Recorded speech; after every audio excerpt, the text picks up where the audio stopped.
పసిడి కాంతుల్లో పద్మావతమ్మ, పసిప్రాయముల వాడు గోవిందుడమ్మ. విరివలపు ప్రణయాల చెలి మనసు గెలిచాకే కళ్యాణ కడలులికినాడమ్మ.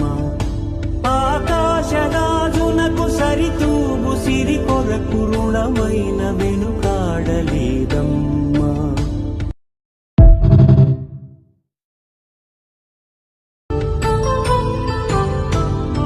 పసిడి కాంతుల్లో పద్మావతమ్మ, పసిప్రాయముల వాడు గోవిందుడమ్మ.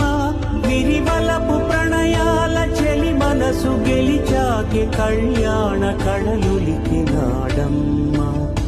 ఆకాశరాజునకు సరితూగు సిరి కొరకు రుణమైన వెనుకాడలేదమ్మ.